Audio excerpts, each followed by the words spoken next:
I'm Victoria, and if you had asked me a few months ago whether I'd even consider entertaining the idea of an emotional connection with anyone besides my husband, I would have laughed. But life has a funny way of blurring lines, of making you second-guess your beliefs and choices. My husband, Martin, has been my rock for years. We met in college, a classic case of two people falling fast and hard. We shared everything: dreams, laughter, even silly quirks that only the other would understand. Life wasn't just good, it was secure. And if I'm being honest, maybe a little too predictable. Enter John, Martin's closest friend since high school. He's the life of every gathering, the type of man people gravitate towards without even trying. He's kind and funny, a little too charming for his own good, but Martin's always been able to look past his friend's flirtatious ways. After all, that was just John being John. I had known John for nearly as long as I'd known Martin, but I'd never paid him much attention outside of their typical guy time together. Our relationship was strictly friendly, until that one weekend. Martin invited John over to help with some renovations on the house. We were turning our dusty attic into a home office, and Martin needed an extra set of hands. John, ever the loyal friend, showed up right on time, armed with tools and an attitude that promised more laughter than actual productivity. That weekend began like any other. Martin and John exchanged jokes, catching up on old stories, while I floated around the house, making sure they had enough snacks and drinks to keep them going. But something was different. I didn't know what it was yet, but I could feel it. A sort of tension that was barely noticeable, lingering just beneath the surface. By mid-afternoon, Martin had to make a run to the hardware store. He assured us he'd be back in no time, leaving John and me to continue working on the attic. I remember looking over at him as he surveyed the room, his sleeves rolled up, revealing his forearms covered in a fine layer of dust. He caught me looking, and for a brief, uncomfortable moment, our eyes locked. I looked away immediately, feeling my face flush, chalking it up to nothing more than embarrassment. But then, John broke the silence with a lighthearted joke, easing the tension. We started talking about random things, simple small talk that slowly turned into more personal topics. I found myself laughing with him, feeling at ease in a way I hadn't expected. Maybe it was the confined space of the attic, or maybe it was the fact that I hadn't felt a spark of excitement in my life for a long time. When Martin returned, everything went back to normal. The three of us worked, laughed, and wrapped up the day without any hint of what I was beginning to feel. That night, as I lay next to Martin, I found myself unable to sleep, replaying snippets of my conversation with John. I reminded myself that it was harmless, that I'd imagined it all. But deep down, I couldn't shake the sensation. In the days that followed, I noticed myself looking forward to our next encounter, wondering if that strange, fleeting connection had been real. I felt ridiculous, like a teenager with a crush, but part of me was almost eager to test the boundaries, to find out if he'd noticed the same spark I had. A few weeks later, Martin asked John to come over again, this time to help with the backyard. I offered to prepare some food, seizing the opportunity to be around them without seeming overly eager. When John arrived, he greeted us both with his usual warmth, yet there was something in his glance that felt different. Martin got called into a quick work meeting on his laptop, leaving me alone with John. I felt my heart race as he sat across from me on the back porch, a calm smile on his face. I didn't want to acknowledge it, but his presence felt electric, almost magnetic. "So," John said, leaning back with a smirk. "Looks like you're stuck with me again, huh?" I laughed, hoping to play it off as casual. "I'm sure I'll survive." He laughed too, and in that laugh I could sense a shift, an unspoken understanding that something was different between us.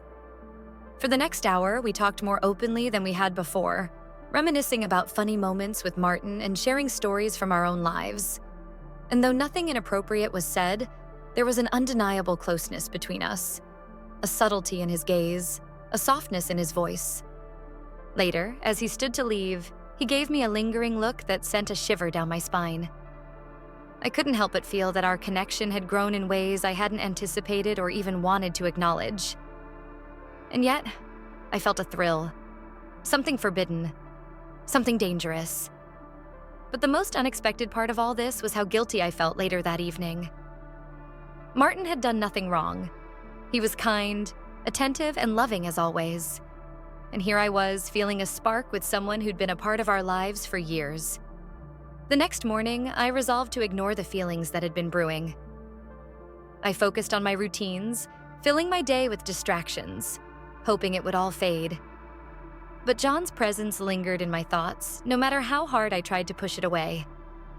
And then, just as I was beginning to think I'd managed to put it all behind me, I received a message from him.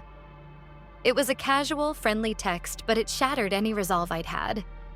It was as if he'd sensed that I couldn't quite let go of what had happened, and he was testing the waters, waiting to see how I'd respond. I stared at the screen, my fingers hovering over the keyboard, wrestling with whether or not to reply. And as I typed out a response, I felt a mixture of excitement and dread, knowing that once I pressed send, there would be no going back. As I hit send on my reply to John's message, a wave of regret washed over me. But it was too late to take it back. I had responded to him, kept the conversation alive, and opened the door I'd promised myself I'd close. Yet, when his reply came in, my regret morphed into curiosity and excitement all over again. He suggested we meet for coffee. Just a friendly catch-up, he assured me, no big deal.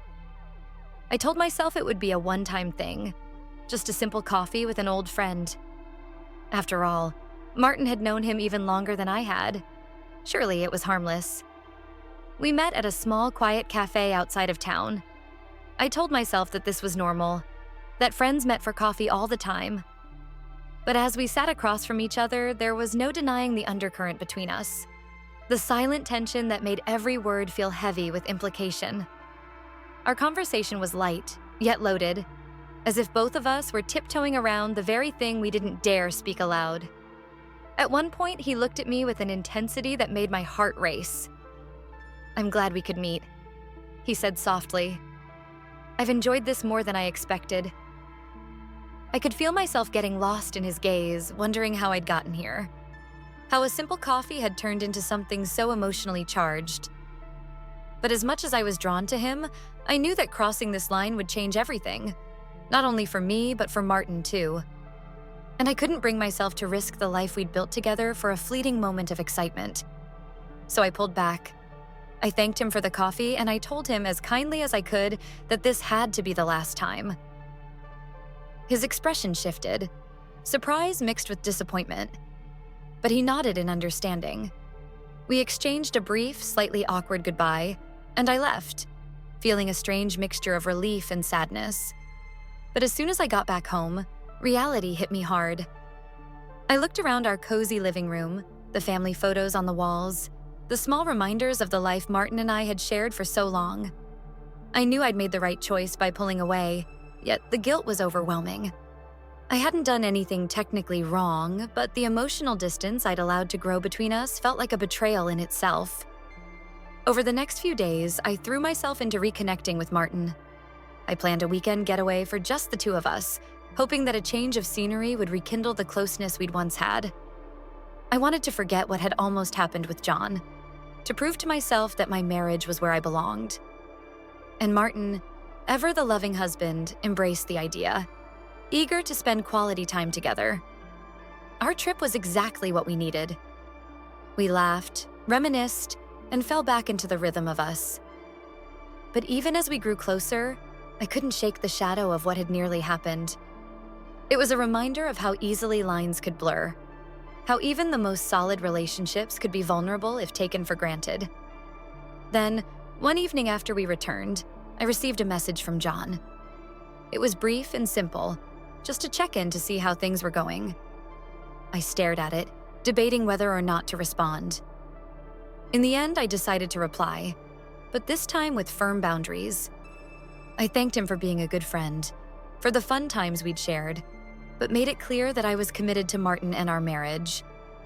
His response was understanding, and he even apologized if he'd contributed to any confusion. And while I knew that our connection would never disappear entirely, we both agreed to keep things strictly platonic moving forward. As time passed, I felt a renewed appreciation for the stability Martin and I shared. The close call with John had been a wake-up call, a reminder to nurture what I had and to recognize the strength it takes to stay committed, even when tempted.